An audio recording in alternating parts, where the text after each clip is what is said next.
30.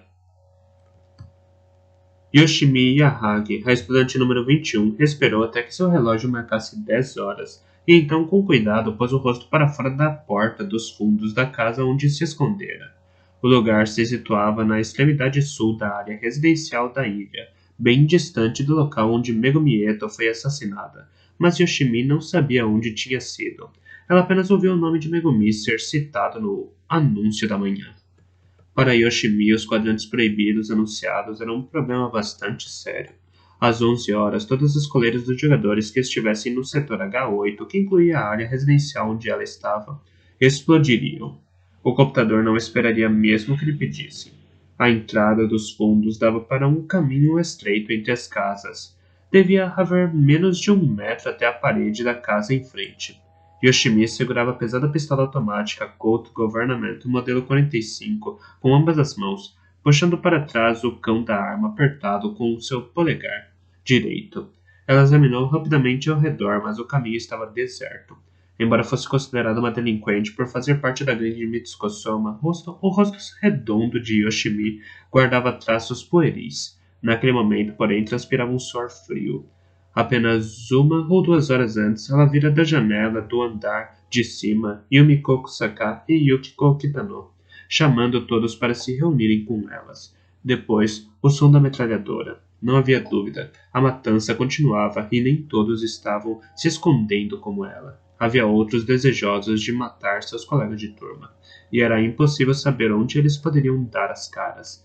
Ela começou a caminhar, avançando com cautela para a direita, com as costas pregadas ao muro da casa onde se escondia. Chegando ao final do muro, virou o rosto para o sul e viu um campo se estender ao longo de uma inclinação leve. Havia pontos verdes espalhados, formando uma ladeira suave em direção à montanha sul. As casas lá não estavam tão agrupadas como no local onde Yoshimi estava. Ela decidiu que seria melhor se embrenhar na montanha. Por um tempo estaria segura. Yoshimi ajeitou o kit de sobrevivência pendurado no ombro, voltou a examinar os arredores e então correu sem parar até a pequena moita na extremidade do campo. Ela chegou lá em questão de segundos, separando os arbustos para adentrar neles rapidamente. Empunhando sua arma com ambas as mãos, ela apontou para a esquerda e direita, mas não havia ninguém lá. Apenas essa breve movimentação já deixou Yoshimi ofegante.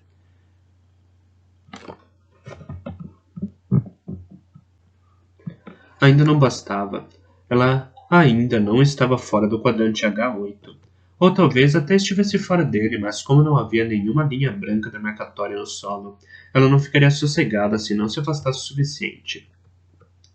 Havia pontos azuis no mapa indicando casas, e esse vilarejo em particular estava marcado com tantos pontos que ela não conseguia entender bem. A fronteira do setor cortava a margem desses agrupamentos de pontos.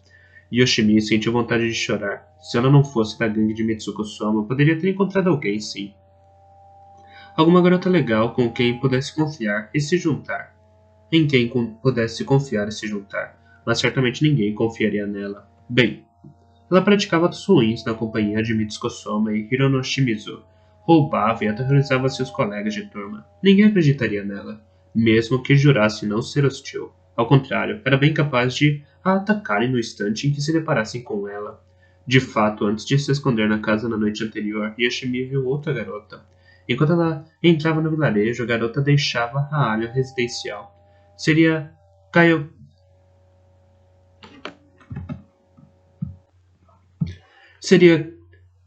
Kayoko Kotoriki, a estudante número 8. Ela devia ter se escondido primeiro na área residencial, mas mudou de ideia e estava se transferindo para outro lugar. E ela acertou na decisão, pois a área do vilarejo se tornou o primeiro quadrante proibido. Era o momento certo para contatar alguém, mas Yoshimi acabou não sendo absolutamente capaz de fazer isso. Então, o que teria acontecido com Mitsuko e Hirono? Não há dúvidas de que elas são más, no entanto, assim mesmo são minhas amigas. Se eu pudesse encontrá-las, será que elas confiariam em mim? E será que eu poderia confiar nas duas? Não, provavelmente não. Angustiada pelo desespero, veio-lhe de volta à mente o rosto de um rapaz. Era o mesmo rosto que dominava seu pensamento desde o início do jogo, até aquele momento. O rapaz que lhe afirmou não se importar com o fato de Yoshimi ser amiga de Mitsuko-soma, mas gostava dela mesmo assim. Ele a beijou carinhosamente na cama e gentilmente aconselhou: procure não fazer nada de errado. O rapaz que a levou a acreditar que ela poderia mudar. Ao deixar o prédio da escola, Yoshimi acreditava que ele poderia estar esperando por ela do lado de fora, mas obviamente não havia ninguém lá. Claro, a seus pés jaziam os cadáveres de Mayumi Tendo e Yoshio Akamatsu. Que ficasse vagando por ali teria a chance de acabar com os dois. Mesmo assim, ela estava curiosa para saber onde o assassino deles teria se escondido. Em que lugar desta ilha ele pode estar agora? Ou já seria tarde? Yoshimi sentiu um aperto no peito. Seus olhos marejaram. Ela enxugou os olhos com a manga do casaco de marinheiro e se movimentou através dos arbustos até a outra extremidade. Precisava avançar um pouco mais. Ainda segurando a arma, procurou um novo local de refúgio. Agora havia à sua direita diversas árvores altas agrupadas. Ervas densas e altas se espalhavam por todas as partes sob elas. Ela correu de novo pelo campo. Seu rosto foi arranhado por pequenos galhos enquanto deslizou até a extremidade dos arbustos. A garota se levantou devagar e olhou ao redor. Ela não podia ver completamente através dos densos arbustos verdes, mas sem dúvida ninguém estava à vista. Yoshimi ainda se manteve abaixada enquanto avançava com cuidado pelas moitas. Tudo estava bem. Sim, não havia problemas. O local estava deserto. Ela chegou à outra ponta da moita. Agora tinha diante dos olhos o verde da montanha sul. As árvores de tamanhos variados e um bosque semelhante a um bambuzal eram densos, e Yoshimi teve a impressão de que adiante haveria muitos lugares onde ela poderia se esconder. Ok. Apenas mais uma vez. Até ali. De repente, ela ouviu um farfalhar atrás dela. Seu coração estava disparado. Yoshimi se agachou bem rápido, segurando com as mãos a Colt 45 e lentamente se virou. Sentiu os cabelos da nuca arrepiarem. Ela viu, de relance, um casaco de escola preto se movendo entre as árvores a uma distância de apenas 10 metros. Seus olhos se arregalaram de medo. Alguém estava lá. Alguém. Yoshimi cerrou os dentes para conter o pavor e abaixou a cabeça. Seu batimento cardíaco acelerou. Ela ouviu outro farfalhar. Não havia ninguém na moita agora há pouco. Alguém chegou ali depois dela? Por quê? Essa pessoa estaria seguindo? Yoshimi empalideceu. Não, talvez não seja isso. A pessoa pode simplesmente estar se movimentando como eu.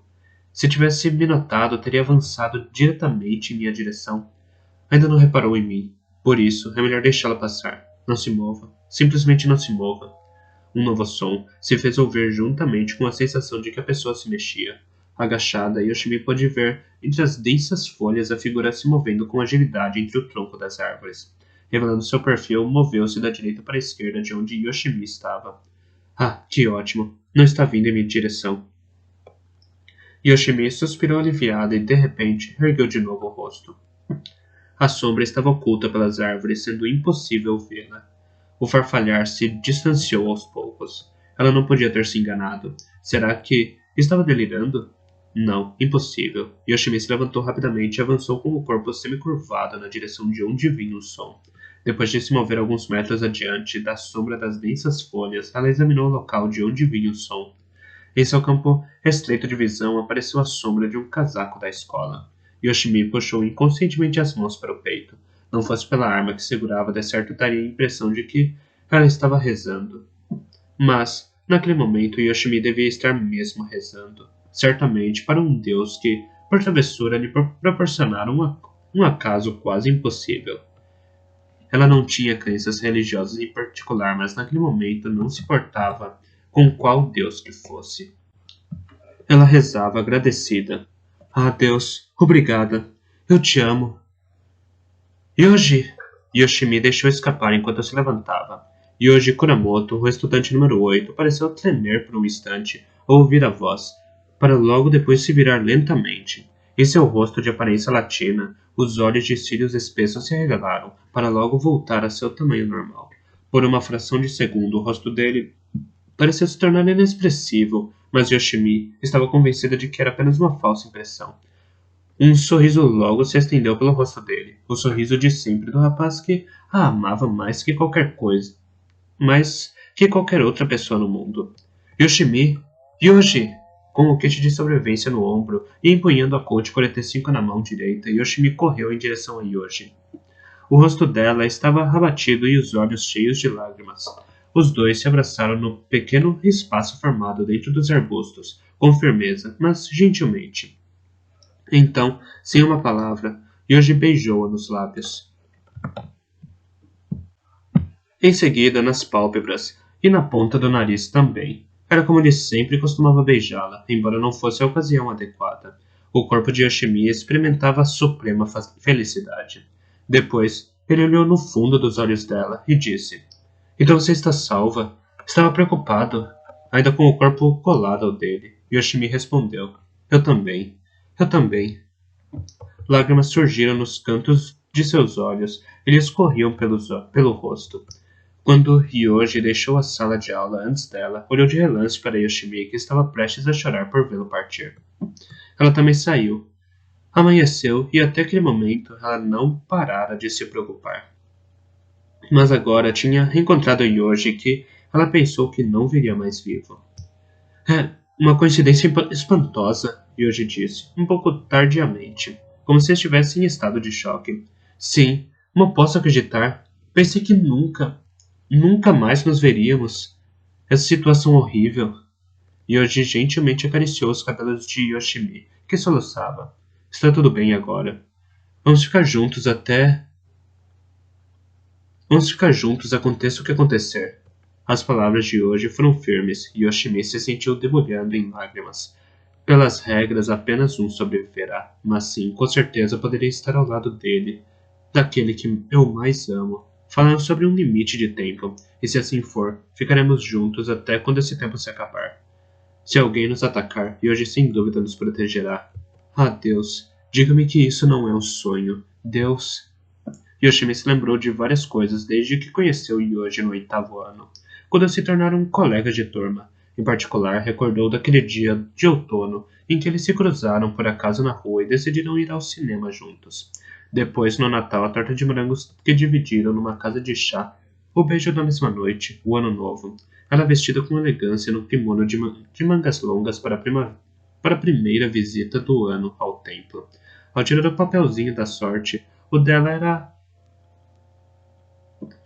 pouca sorte e o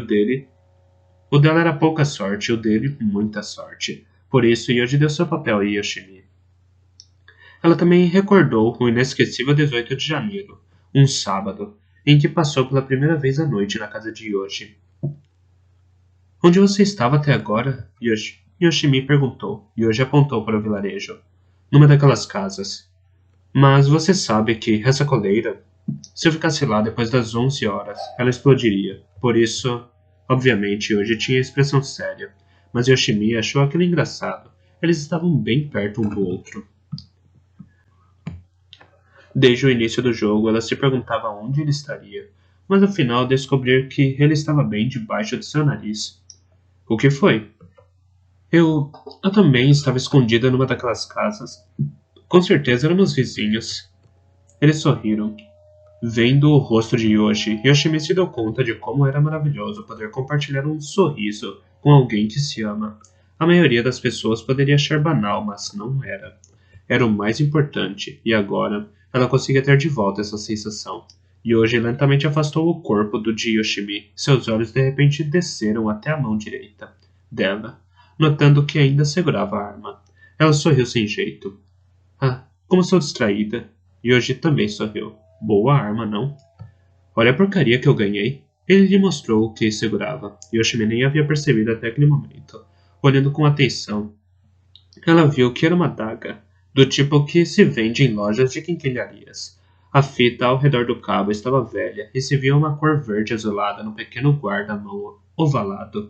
Yoji puxou a adaga da bainha e mostrou como a lâmina estava enferrujada em vários pontos. Ele guardou a adaga na bainha e enfiou no cinto.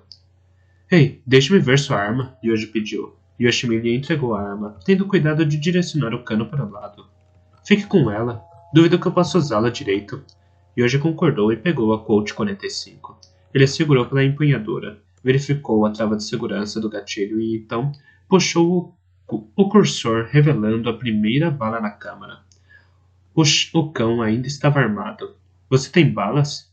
Obviamente, o cilindro da arma estava totalmente carregado, mas Yoshimi procurou a caixa de balas dentro do kit de sobrevivência e entregou para ele.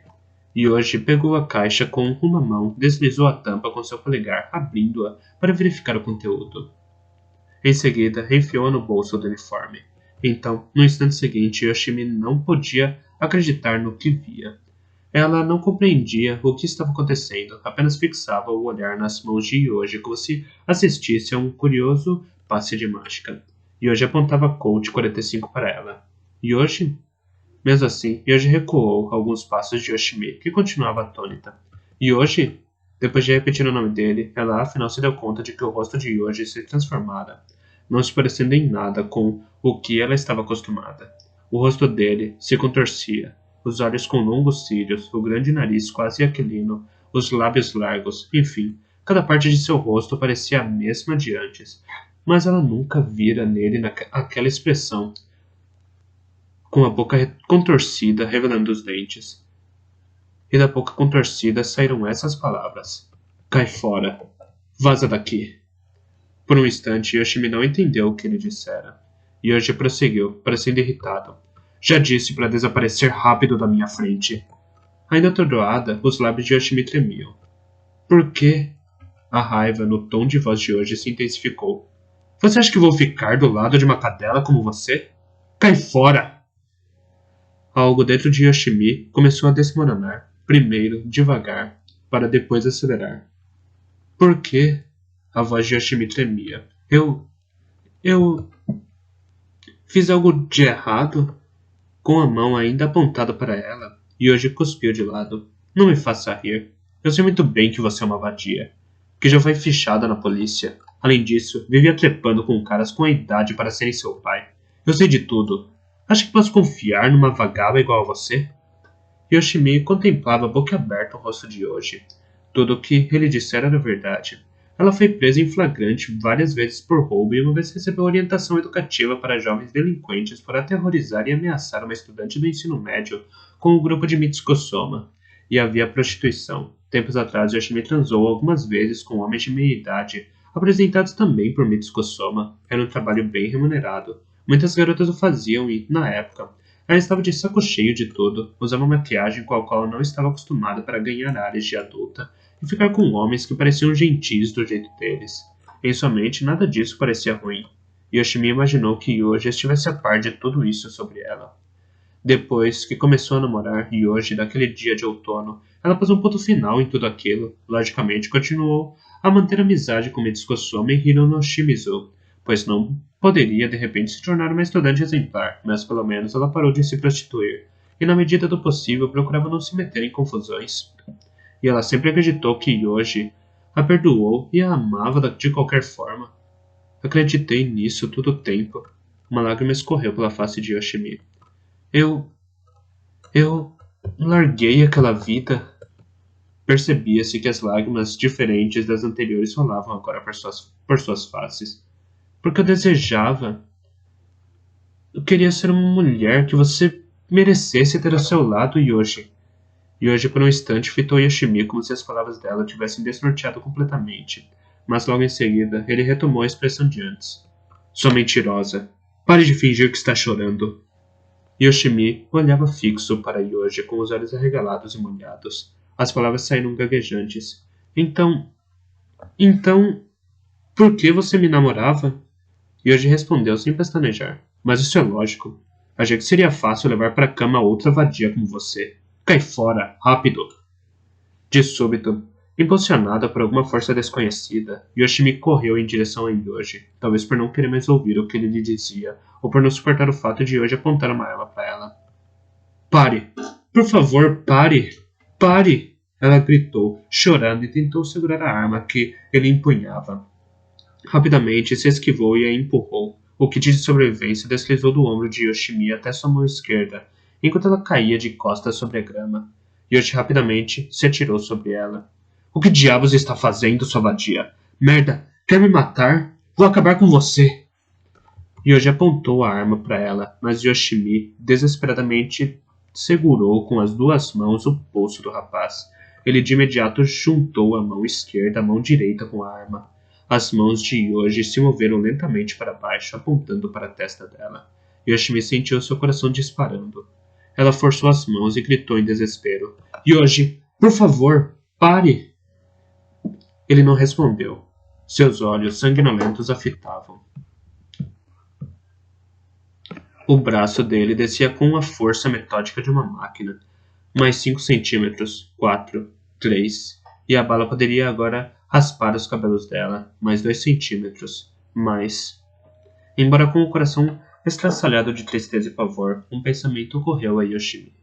Ela entendia tudo agora, não queria admitir, mas a pessoa que ela adorava não passava de uma ilusão. Mesmo assim, era uma ilusão maravilhosa. Estando com o Yoshi, ela acreditou que poderia recomeçar do zero. Ele lhe ofereceu essa ilusão. Sem ele, Yoshimi jamais teria sequer sonhado com essa possibilidade. Quando tomávamos sorvete na única lanchonete em Shioiwa, ela tinha sorvete na ponta do nariz, e Yoshi disse, você é realmente uma graça. Mesmo agora, ela acreditava na sinceridade daquelas palavras. Eu te amava, e de repente, relaxou a força nos braços. Yoshi destravou a arma e a pressionou contra a testa de Yoshimi. Seu dedo estava pronto para puxar o gatilho. Yoshimi olhou fixo para Yoshi e disse com serenidade. Obrigada, Yoshi. Eu fui muito feliz ao seu lado. Os olhos de Yoshi se arregalaram e permaneceram imóveis, como se ele de repente se desse conta de algo importante. Vá em frente. Atire.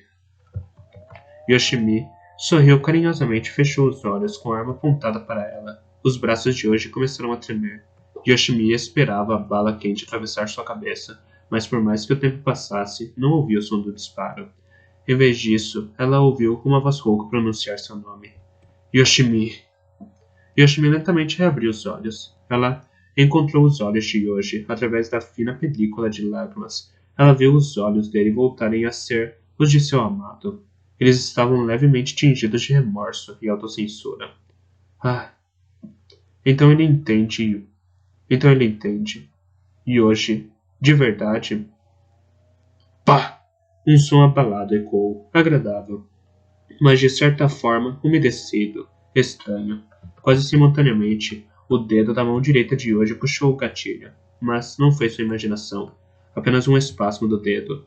Bam! O tiro explodiu, como um rojão, e a fez gritar instintivamente, mas o cano já estava apontado para longe dela, e a bala se alojou na grama acima de sua cabeça. Uma pequena nuvem de poeira se elevou.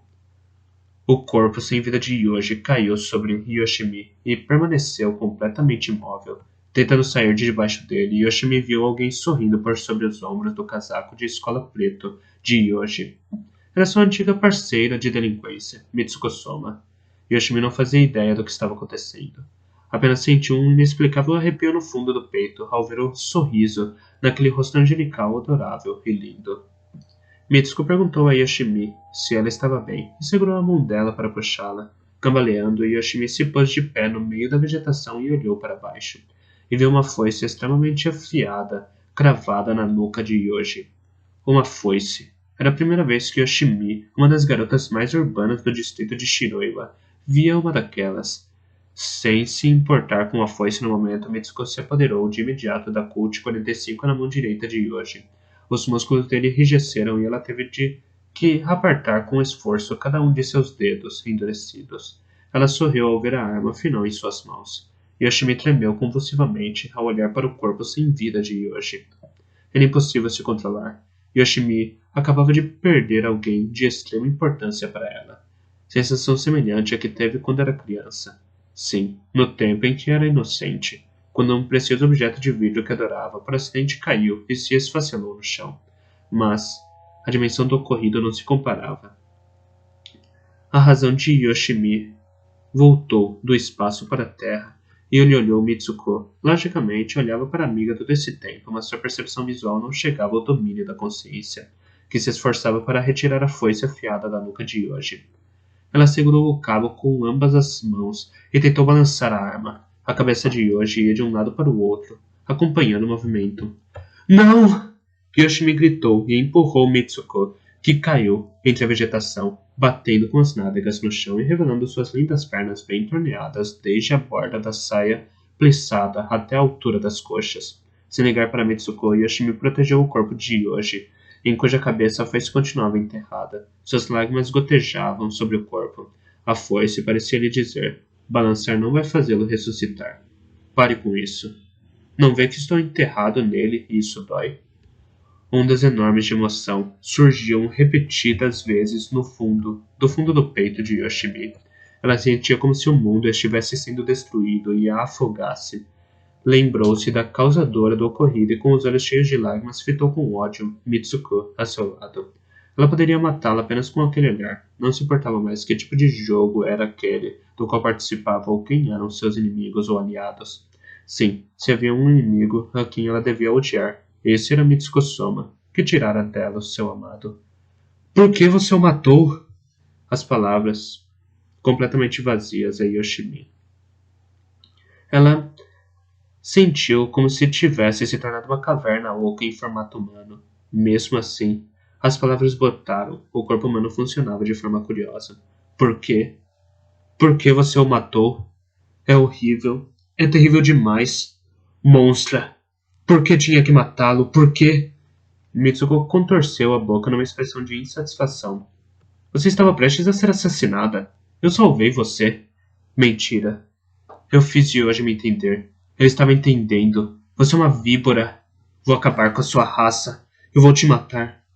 Yoji me entendeu. Mitsuko balançou negativamente a cabeça, dando de ombros, e apontou a 45 para ela. Yoshimi arregalou os olhos, e assim, Yoshimi ouviu outra vez o som seco. Pá! Sentiu um impacto, como se sua testa estivesse sendo atropelada por um carro.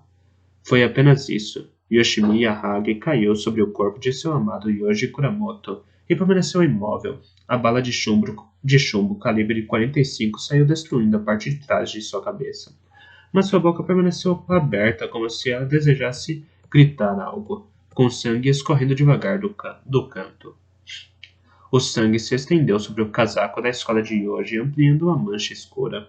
Mitsuko abaixou a Colt 45 ainda fumegante e deu de ombros outra vez. Ela pensava em pelo menos usar Yoshimi como seu escudo contra tiros. Ela curvou a parte superior do corpo e se aproximou do ouvido na cabeça esfacelada de Yoshimi para sussurrar. Tenho certeza de que ele entendeu. Havia uma estranha cobertura de massa encefálica cinza gelatinosa e sangue no lóbulo da orelha de Yoshimi.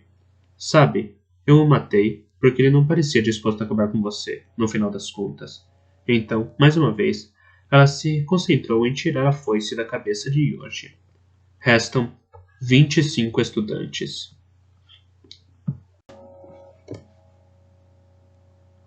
31. O som débil chegou carregado pelo vento até o ouvido de Shuya e dos outros. Shuya levantou a cabeça. Então ouviu de novo o som. Esperou um tempo, mas foi tudo. Eles apenas ouviram o farfalhar dos galhos das árvores balançando ao vento no fundo da moita. Shuya olhou para Shogo sentado ao lado dele. Isso foram tiros? Foram. Shogo afirmou. Então mais alguém? Noriko começou a falar, mas Shogo balançou a cabeça. Impossível saber, ele disse. Depois, eles permaneceram em silêncio por alguns minutos, mas os tiros motivaram a conversa. Olhem vocês dois. Se vocês confiam em mim, Shogo falou. Ótimo. Mas, como eu disse antes, precisamos sobreviver até o fim. Portanto, quero apenas me certificar. Shogo virou para Shuya. Você está disposto a lutar sem piedade contra eles, Shuya? Shuya engoliu em seco. Você quer dizer, o pessoal do governo? Eles também, claro. Mas você acabará com os outros colegas de turma? Quando nos atacarem? Shuya baixou de leve a cabeça e depois respondeu. Se for necessário, serei obrigado. Sua voz saiu um pouco fraca. Mesmo se for uma garota? Shuya contraiu os lábios e fitou Shogo, então voltou a baixar os olhos. Serei forçado a isso. Shuya repetiu. Tudo bem, então. É bom que você entenda isso. Shogo pegou a carabina deitada sobre as pernas cruzadas. Se você se sentir culpado cada vez que matar alguém, no instante seguinte pode ser eliminado por outro deles. Shuya pensou um pouco, hesitando se deveria ou não perguntar. Decidiu que seria melhor não perguntar, mas contrariando sua própria vontade, As palavras se soltaram de sua boca. Você também foi piedoso? Um ano atrás? Shogun encolheu os ombros. Eu matei. Quer ouvir os detalhes? Quantos rapazes foram e quantas garotas? Até que eu fosse o campeão? Shuya viu Noriko cruzar os braços sobre o peito e contrair os cotovelos como se estivesse abraçando a si mesma. Não, esqueça, Shuya disse. Não faz sentido saber. O silêncio voltou a reinar, mas logo depois, Shogo acrescentou em tom de justificativa. Não tive escolha. Alguns deles estavam começando a enlouquecer e matavam intencionalmente o maior número que podiam. A maioria de meus amigos morreu relativamente rápido e não pude me juntar a nenhum deles. E eu não podia simplesmente aceitar ser morto. Depois de uma pausa, ele complementou. E também, tinha uma missão a cumprir, por isso não podia morrer. Shuya ergueu o rosto. O que era? Vamos, é tão óbvio. Shogo sorriu de leve, mas, de repente, uma luz cintilou dentro de seus olhos. Destruir essa bosta de país. O mesmo que nos atirou neste jogo de merda. Shuya pensou, enquanto olhava os lábios de Shogo se contorcerem de ódio. Ele é como eu. Ele deseja se vingar dos responsáveis por este programa. Pensou em mandar para o quinto dos infernos aqueles que operam este jogo. Este jogo absurdo, de troca de cadeiras, que nos faz desconfiar e odiar uns aos outros. Ou talvez, Shogo mencionou por alto que perdeu seus amigos cedo, mas talvez ele tivesse perdido alguém com a mesma importância de Yoshitoki para Shuya. Shuya pensou em questionar a respeito, mas desistiu. Em vez disso, perguntou outra coisa. Você disse que estudou bastante. Era com essa a finalidade? Shogo confirmou. Sim. Quero fazer algo contra esse país num futuro não muito distante. Como o que, por exemplo? Shogo apenas riu, sem jeito com a pergunta de Shuya. Ainda não sei bem. Ele balançou a cabeça.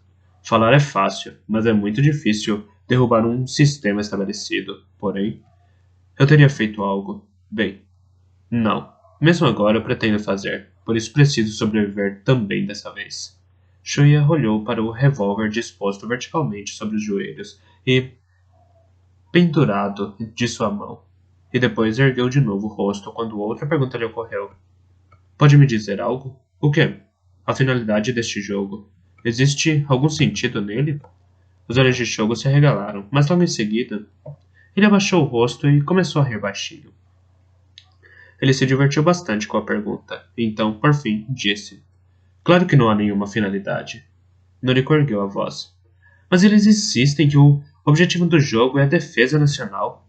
Ainda sorrindo, Shogo balançou a cabeça para a esquerda e para a direita. Invencionice de gente insana. Como o país inteiro é absurdo, devemos considerar isso normal. Shuya sentiu o ódio invadir seu corpo quando disse. Como esse programa pode continuar por tanto tempo? Fácil. É porque ninguém se opõe a ele, por isso persiste. Vendo como Shuya e Noriko custavam encontrar palavras, Shogo complementou. Ouçam bem. Os burocratas deste país são um bando de bunda-moles. Como se não bastasse, chegamos a um ponto em que ser idiota é condição para se tornar um burocrata. Acho que quando este jogo maravilhoso foi proposto pela primeira vez, possivelmente idealizado por algum estrategista militar deslambelhado das ideias, ninguém se opôs. Questionar os especialistas pode trazer consequências complexas. E é terrivelmente difícil neste país interromper algo já iniciado. Você se mete a fazê-lo e seu pescoço voa. Não, pior. Você pode ser enviado a um campo de trabalhos forçados, acusado de desvio ideológico. Na realidade, mesmo que todos estivessem contra, ninguém poderia se manifestar. Por isso, nada muda. Há muitas coisas erradas neste país, mas a estrutura é toda a mesma. O modelo típico do fascismo. Shogo olhou para Noriko e Shuya. Vocês dois, e o mesmo se aplica a mim, não podem dizer nada, mesmo se vocês acharem algo errado. Sua vida é preciosa demais para arriscá-la protestando, certo? Shuya não podia dizer nada para revidar. O ódio que lhe preenchia o corpo de súbito esfriou.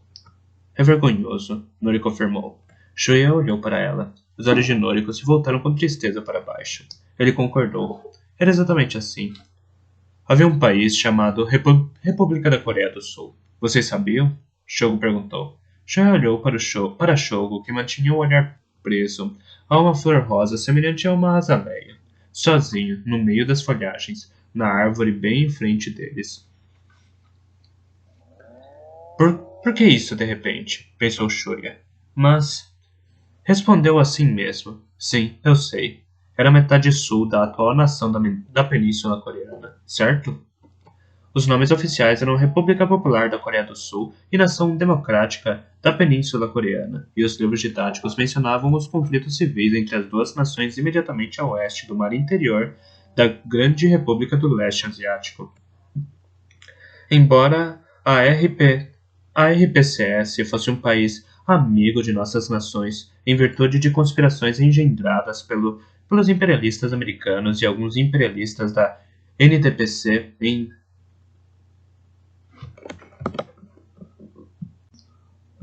1965, a NDPC invadiu e anexou a RPCS. Depois disso, o texto continuava mencionando: nossa nação deve imediatamente expulsar os imperialistas da Península Coreana e proceder à unificação dos dois países, não apenas virando a liberdade e democracia do povo coreano, mas também para avançar em direção ao nosso ideal de coexistência pacífica entre os povos da Cirande Ásia Oriental. Tem razão, Shogo disse. Aquele país era bem parecido com o nosso, um governo opressor, de absoluta submissão a seus líderes, propaganda ideológica, semi-isolacionismo, controle de informações e, além disso, o incentivo à delação. Mas em apenas 40 anos acabou falhando. Já a República da Grande Ásia Oriental avança pelo longo caminho da invencibilidade. Por que você acha que isso acontece? Shuya pensou a respeito. Na verdade, ele ainda não havia refletido muito sobre o assunto, mas os livros didáticos explicavam a derrota da República Popular da Coreia do Sul como uma conspiração astuta totalmente engendrada pelos imperialistas, incluindo os americanos. De qualquer forma, o vocabulário empregado era difícil, sendo impossível imaginar que se tratava de livros destinados a estudantes do ensino fundamental. Porém, por que então a atual Grande Ásia Oriental em si era sólida?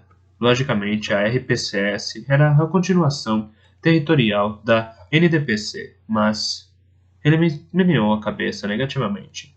Eu não sei. Shogo olhou dentro dos olhos de Shuya e concordou de leve com a cabeça. Em primeiro lugar, pode-se dizer que se trata de uma questão de equilíbrio. Equilíbrio? Sim. Com relação a RPCS, praticar um regime totalitário absoluto de opressão social. Evidentemente, este país também está baseado na coerção e no controle, e de forma extremamente hábil. Bem, agora é fácil dizer olhando o que passou. Nosso país conseguiu perpetuar até algumas porções de liberdade. Dessa maneira, oferecendo esses fragmentos de regalia, eles podem argumentar. Logicamente, a liberdade é um direito inato de todo cidadão, mas o bem-estar público, para o bem-estar público, às vezes ela deve ser restringida.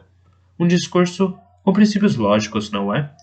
Shuya e Noriko ouviram calados o que Shogo dizia. Assim, este país iniciou sua trajetória há 76 anos. Noriko interrompeu. 76 anos? Abraçando os joelhos por baixo da saia plissada, Noriko inclinou a cabeça com um olhar assombrado no rosto. Qual o problema? Shogo disse. Você também não sabia disso? Noriko então olhou para Shuya, que balançou a cabeça de leve para ela e voltou a olhar para Shogo, dizendo: ouvi dizer que a história ensinada nos livros didáticos é uma grande farsa e que o Supremo Líder atual não é o 325º, mas deve ser apenas o 12º, certo? Shinji Mimura dera essa informação a ele. Era natural que Noriko desconhecesse. Isso nunca seria ensinado na escola, e os adultos em geral se mantinham calados sobre o assunto. Não, provavelmente deveria haver até adultos que ignorassem tal fato. Mesmo Shuya ficou boquiaberto ao ouvir isso pela primeira vez de Shinji. Afinal, significava que antes do aparecimento do primeiro Supremo Líder, há menos de 80 anos, em outras palavras, antes da Grande Revolução, o nome deste país e o sistema de governo haviam sido totalmente diferentes, como se fosse uma outra nação. Shinji dizia, aparentemente, era um regime feudal. As pessoas usavam penteados psicodélicos do tipo moicano, shoumenji. Havia também um sistema de castas, mas, para ser franco, era melhor que essa coisa que temos hoje. Shuya olhou de relance para a expressão de surpresa no rosto de Noriko, mas ele franziu a testa quando viu o que Shogo disse a seguir. Bem, mesmo isso pode ser mentira. O que você quer dizer? Shogo sorriu e declarou simplesmente. Não existe Supremo Líder. É uma resistência fictícia. Corre por aí esse boato. O quê? Impossível, Noriko disse com uma voz levemente rouca. Nós o vemos nos noticiários e no Ano Novo quando aparece para a multidão em frente de sua residência oficial. Você acha, não? Shogo sorriu. Mas quem forma essa multidão? Você já conheceu alguém que tenha estado lá? E se não passarem de atores também, assim como o Supremo Líder? Shuya analisou a possibilidade. Isso lhe causou náuseas. Tudo mentiras. Não havia verdade em lugar nenhum. Tudo parecia incerto. Seria verdade? Ele perguntou, desanimado. Quem sabe? É apenas algo que eu ouvi. Mas me parece provável. Quem lhe disse isso? Pesquisou na internet? Shuya pensou em Shinji Mimura quando perguntou isso, mas Shogo apenas sorriu outra vez. Infelizmente, sou uma negação com computadores. Mas a maneira de descobrir. Basta ter vontade para pesquisar. Seja como for, parece provável, porque isso permitiria ao governo criar um líder com autoridade máxima. Dessa forma, todos no centro do governo seriam iguais. Eles teriam liberdade igual, o que implicaria obrigações também iguais. Não haveria desigualdade. Um método irrepreensível. A única coisa é que deve haver um embuste hábil em algum lugar. O público em geral não deve ser informado até esse ponto. A figura do líder exerce apenas um papel carismático. Shogo respirou fundo antes de prosseguir. De qualquer forma, esse é só um reles problema. Voltando ao assunto de antes, o país foi fundado e logo de início começou a evoluir bem, cada vez mais, e mais, e mais, com muito êxito. Nesse caso, êxito significa que o país obteve sucesso como uma moderna nação industrializada. Embora o país continue sua política isolacionista, mantém cada vez mais relações com outros países que o apoiam e com os Estados Unidos, comprando deles matérias-primas e vendendo-lhes produtos manufaturados. Os produtores vendem bem, lógico, sua qualidade é realmente alta. Nesse sentido, rivalizam maravilhosamente com os Estados Unidos. As únicas áreas em que o país fica um pouco atrás são de tecnologia espacial e informática. Mas a alta qualidade é resultado da subserviência do indivíduo ao grupo e de ter nascido sob a orientação opressiva do governo. Ainda assim, Shogo fez uma pausa e balançou a cabeça. Uma vez atingido esse nível de êxito, o povo em geral talvez não queira mudanças no sistema. Apesar do grande êxito e do alto padrão de vida, mesmo quando se enfrentam pequenos problemas, não estamos dispostos a derrubar o governo.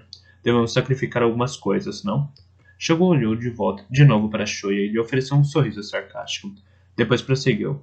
E este maravilhoso jogo é um desses pequenos problemas. Dessas algumas coisas. É lógico que os participantes e suas famílias também talvez sofram bastante, mas infelizmente eles são minorias. Mesmo as famílias acabam desistindo. Com o tempo, as pessoas esquecem. A explicação longa e cheia de desvios de Shogo por mim voltou àquele jogo estúpido, o orgulho da República da Grande Ásia Oriental. Mas os lábios bastante contorcidos de Shuya levaram Shogo a perguntar: o que houve? Shuya respondeu: estou com vontade de vomitar. Ele começava a entender afinal exatamente o que Shinji Mimura pretendia quando disse: é um regime fascista bem sucedido. Em que outra parte do mundo há algo tão malévolo? Shinji deveria entender tudo isso. Ah, então ouça essa outra que te fará botar de vez os bofes para fora.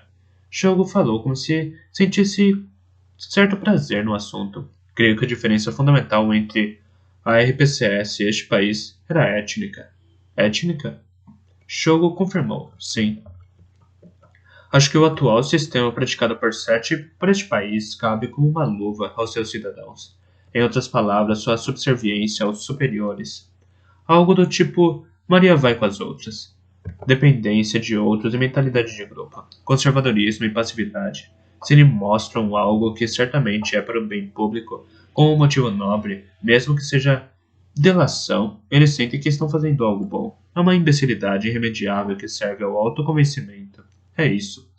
Ou seja, não há lugar para orgulho nem ética.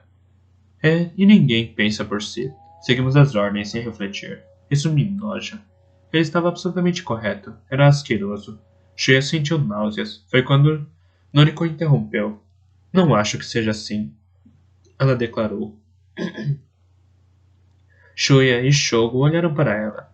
Talvez por estar exausta, Noriko abraçava os joelhos curvada, mas mesmo assim, ela olhou para ambos e afirmou. Eu ignorava tudo isso.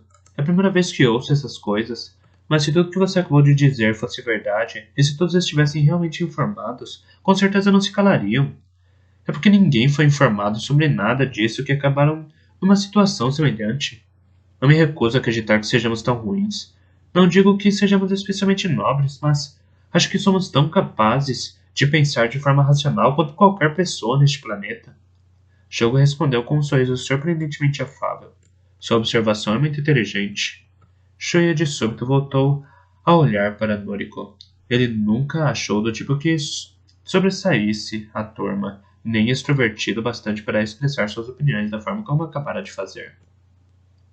Ele percebeu que aos poucos, desde o início do jogo, estava vendo um lado diferente de Noriko. Provavelmente Shuya havia sido apenas idiota por não enxergar. Yoshitoki, ao contrário, deveria ter enxergado esse lado dela. De qualquer maneira, foi uma resposta muito mais admirável que o seu irrefletido estou com vontade de vomitar. Mais uma vez, Shuya concordou com ela. Afinal, aquele era o país deles, o lugar onde nasceram e cresceram, embora fosse questionável que eles tivessem perspectivas de crescer mais sob aquelas circunstâncias. Os Estados Unidos, o Império Americano poderiam futuramente libertar este país, mas o fato é que a nação era um problema deles. Eles não deveriam depender dos outros e, no final das contas, com certeza não dependeriam. Shuya voltou a olhar para Shogo e perguntou. Diga, Shogo, você vê alguma chance de mudarmos este país? Porém, para a decepção de Shuya, Shogo balançou negativamente a cabeça. Ele achava que Shogo, até então afirmando que destruiria o país, responderia de maneira afirmativa. Shuya disse um pouco desajeitadamente. Mas você acabou de dizer que destruiria este país. Shogo acendeu um cigarro, o que não fazia havia algum tempo, então cruzou os braços. Querem ouvir o que penso? Ele descruzou os braços, retirou o cigarro dos lábios e exalou uma nuvem de fumaça. Acho que a história vem em ondas. Shuya não entendeu, mas antes de poder perguntar o que ele queria dizer com isso, Shogo prosseguiu. Em algum momento, quando as condições se tornarem favoráveis, este país mudará. Ignoro se isso acontecerá por meio de uma guerra ou revolução. Muito menos tenho ideia de quando será. Ou talvez nunca venha se concretizar. Shogo travou outra vez e exalou. Porém, seja como for, justamente agora é impossível, em minha opinião. Como acabei de dizer, este país é insano, mas também está bem estruturado. É extremamente bem estruturado. Shogo apontou para eles com um cigarro entre os dedos. Bem, o que temos hoje é uma nação apodrecida. Se não for possível suportá-la, o melhor a fazer é abandoná-la e ir para outro lugar. Há formas de escapar deste país. Então, você poderá viver sem ter de suportar o fedor de coisa podre. Você pode sentir saudades vez por outra, mas a vida lá fora seria todo dia muito agradável. Porém, eu não faria isso. Shuya roçou de leve a mão contra a coxa. Ele esperava que a declaração de Shogo correspondesse a seus pensamentos. Eu quero fazer algo aqui porque afinal este é meu país. Não foi Bob Marley quem cantou Levante, resista. Você não pode enganar todo mundo o tempo todo? Mas a resposta de Shogo tinha uma nuance um pouco diferente. Satisfação pessoal, entende? Quero vingança, mesmo que apenas para me satisfazer. Quero lutar contra este país. Só isso. Duvido muito que isso conduza a alguma mudança no final das contas. Shuya respirou um pouco antes de declarar. Soa desanimador. Realmente é. Shogo replicou. Restam 25 estudantes. 32. Ao ouvirem os disparos à distância, Yutaka encolheu o corpo e Shinji parou de digitar no teclado. Nossa. Shinji balançou a cabeça. Outro tiro. Porém, ele mais que depressa voltou à sua tarefa.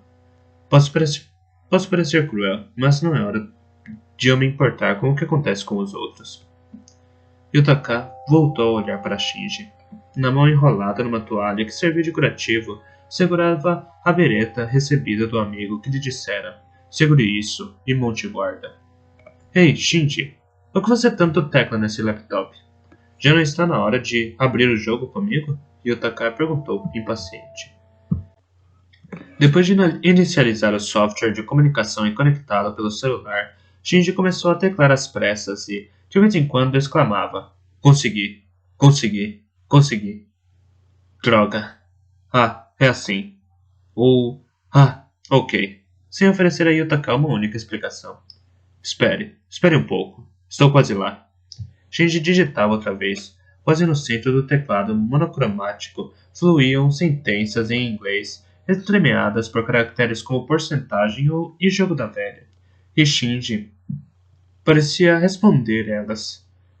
Pronto. Por último, Shinji deu um comando para o download e parou de teclar.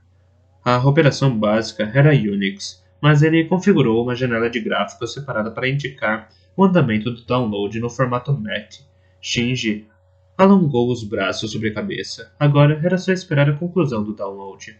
Logicamente, depois de concluído, ele teria que reescrever o log para apagar todos os vestígios de sua operação. Então, precisaria imaginar uma estratégia baseada nos dados recebidos. Teria que simplesmente reescrever os dados ou criar seu próprio programa para enganar seus oponentes com mais eficácia. Este último caso seria bem mais trabalhoso, mas mesmo assim, ele deveria dar conta do recado em metade de um dia. Shinji, explica o que está acontecendo? Yutaka insistiu. Shinji sorriu, afastando-se do laptop e se encostando outra vez contra a árvore. Ele admitia estar excitado e respirou fundo para se acalmar. Era necessário, pois apesar de não estar seguro quando disse a Yutaka, é um PowerBook 150? Agora ele tinha certeza, eles venceriam.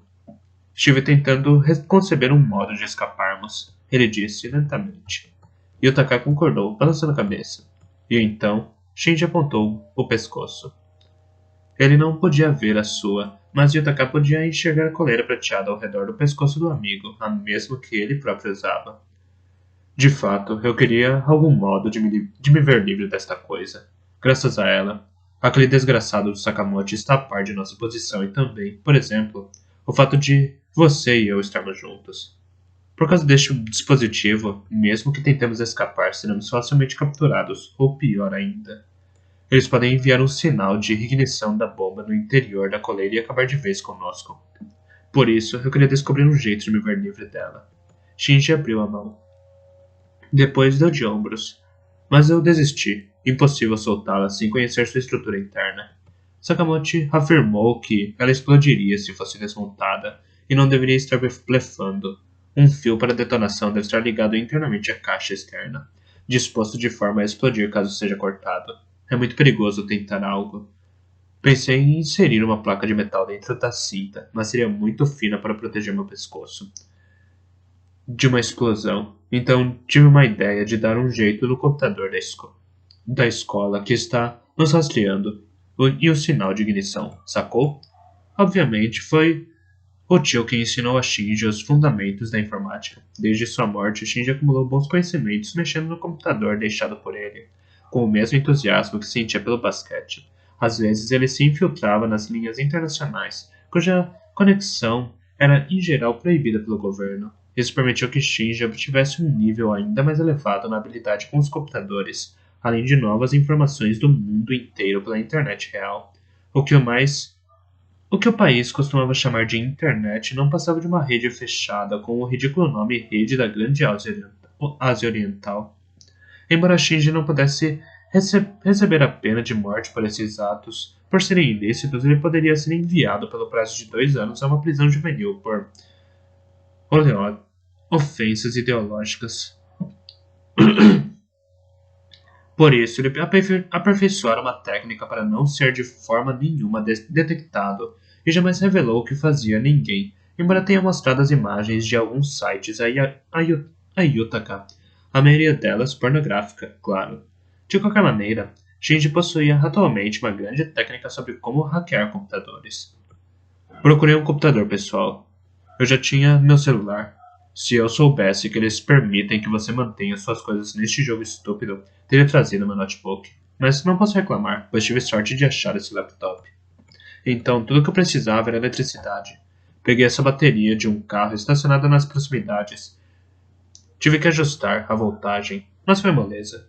Conforme Shinji explicava, Yutaka parecia ter por fim começado a entender vagamente o funcionamento conjunto do PowerBook e do celular deixados no chão. Ele concordou várias vezes, mas de repente falou como se um pensamento lhe ocorresse. Espere aí, Sakamoto não disse que telefones são proibidos? Então celulares são exceção? Shinji balançou a cabeça negativamente. Não, eles não funcionam. Tentei ligar uma vez para o número do Serviço de Informações Meteorológicas e a voz de Sakamoto soou dizendo: Lindo dia na sede do programa da Escola de Ensino Fundamental Shiroiwa. Fiquei tão enojado que desliguei no ato. Isso significa que eles estão controlando a transmissão de sinal mais próximo. Não deve ser possível usar nenhuma operadora de telefonia. Então, Shinji levantou um dedo da mão direita, interrompendo Yutaka. Pense nisso. Eles precisam se comunicar com o pessoal fora desta ilha. E os computadores deles devem estar ligados aos do governo central, inclusive por questão de segurança. Então, como fazem?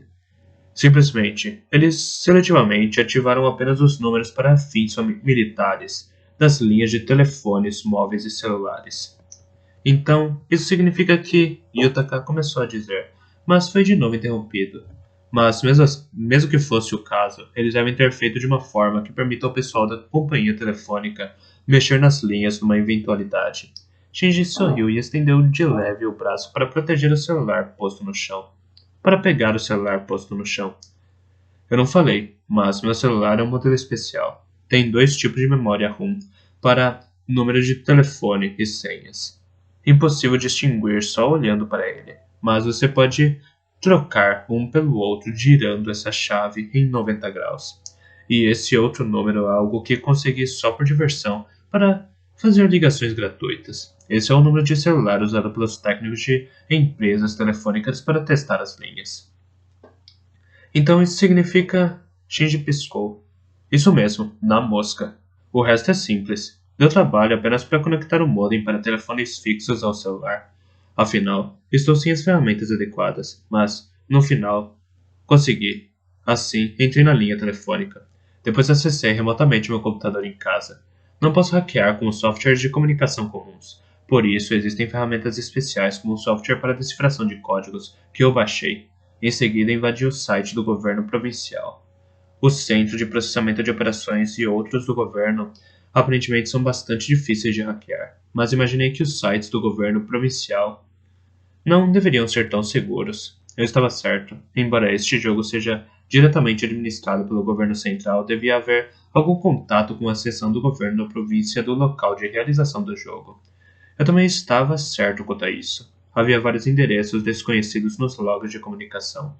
Xeretando os e-mails, encontrei um endereçado ao diretor de ensino notificando-o sobre o início do jogo. Então evadi o site deles, ou seja, no servidor especial daquela escola. Deu um pouco de trabalho, mas conforme esquadrinhava na medida do possível, encontrei um arquivo de backup da operação, deixando por eles inadvertidamente. Então o peguei. Em resumo, encontrei um código estranho aparentemente importante. Fiz o Mac decifrá-lo. Isso foi antes de te encontrar. Era o que eu estava fazendo. Shinji estendeu o braço para o PowerBook, e enquanto o download continuava, abriu o arquivo para mostrar a Yuta uma imensa exibição de 24 pontos. Yutaka deu uma olhada. Kinpachi Sakamoto. Kinpachi Sakamoto. Sakamoto? Sim. Soa hispânico. A senha era um pouco complexa por causa dessa mudança toda de letras, mas era a senha do superusuário. Isso liberou meu acesso. Era o que eu fazia agora. Baixei todo o conteúdo dos dados do computador da escola. Vou alterá-los. Voltar para dentro do sistema e desabilitar essas coleiras que nos oprimem. Estabelecendo os arredores da escola como um quadrante proibido, eles estão certos de que não nos aproximaremos, mas podemos atacá-los de surpresa. Teremos boas chances. E quando controlarmos a escola, poderemos com certeza ajudar os outros. Mesmo sendo quase impossível, talvez possamos fazê-los acreditar que estamos mortos e depois darmos adeus a esta ilha. Depois de falar de uma tacada só, Shinji respirou fundo e sorriu. O que acha? Yutaka parecia maravilhado. É fantástico! Ele exclamou. Animado por essa reação sincera, Shinji sorriu. Obrigado, Yutaka. É muito bom ser admirado por seus talentos. Shinji. Como Yutaka abriu a boca, ainda com a fisionomia maravilhada, Shinji franziu a testa. O que foi? Quer perguntar algo? Não, Yutaka disse. Bem, é que... Fale logo. Yutaka baixou os olhos para a bereta em sua mão e depois de olhar por alguns instantes voltou a erguer o rosto. Bem, eu estava me perguntando por que você é amigo de alguém como eu. Shinji estava boquiaberto, tentando entender o significado das palavras de Yutaka. Do que você está falando? Yutaka olhou outra vez para baixo e em seguida falou. É que você é realmente um cara fantástico. Posso entender sua amizade com alguém como Shuya. Tanto ele quanto você são esportistas e ele é um bom guitarrista. Mas eu não tenho nenhuma capacidade em particular. Por isso, estava me perguntando por que de você ser meu amigo. Por um momento, Shinji olhou para Yutaka, sempre cabisbaixo. Então, começou a falar devagar. Não diga bobagens. Yutaka. Ouvindo a voz gentil do amigo, Yutaka levantou a cabeça. Shinji prosseguiu. Eu sou quem eu sou, e você é quem você é. Mesmo que eu seja bom no basquete ou com computadores, ou popular com as garotas, não é isso que determina o valor de uma pessoa. Você é capaz de fazer as pessoas rirem e nunca maltrataria alguém. Quando você está sério, sua seriedade é superior à minha. Como quando gosta de uma garota. Ouça bem, não vou ficar aqui dizendo besteiras sobre como todo mundo tem seu lado bom. Mas há muitas coisas em você que eu admiro. Ele recolheu os ombros e sorriu. Gosto de você. Estivemos sempre juntos. Você é um amigo importante. Para ser sincero, é meu melhor amigo. Ele viu lágrimas reluzirem de novo nos olhos de Yutaka, que disse, Pô, obrigado, Shinji. Valeu mesmo. Em seguida, enxugou as lágrimas e sorriu. Mas estando junto de um bebê chorão como eu, vamos acabar morrendo afogados antes de escaparmos. Shinji começou a rir, mas então ele ouviu um ruído, franziu as sobrancelhas e levantou ligeiro. Era um som de alarme padrão do Macintosh. Shinji se ajoelhou em frente ao PowerBook e olhou para a tela. Seus olhos se arregalaram. Uma mensagem o informava que a linha foi desconectada e o download abortado. Por quê? A voz que escapou da boca de Shinji tinha um tom próximo ao desespero. Ele começou a digitar velozmente no teclado, mas foi incapaz de salvar a conexão. Ele saiu do software de comunicação para uso em Unix e começou a dar comandos para discar através do modem com outro aplicativo. Uma mensagem apareceu. O número de escada está fora de serviço. Ele recebia a mesma mensagem a cada tentativa. Aparentemente não havia nada errado com a conexão entre o modem e o telefone. Ele desconectou o celular do modem e digitou o número no próprio aparelho do telefone. Tentou de novo o número da previsão do tempo. Apurou o ouvido. O celular não tinha sinal. O que significava... Não. A bateria estava totalmente carregada. Não pode ser. Segurou firme o celular. Shinji contemplava a embasbacada tela do PowerBook fora de pressão. Seu hackeamento não podia ter sido detectado. Por isso mesmo era chamado de hackeamento. E Shinji dominava a técnica. Shinji, o que houve, Shinji? Atrás dele, Yutaka o chamava, mas Shinji era incapaz de responder. Restam 25 estudantes.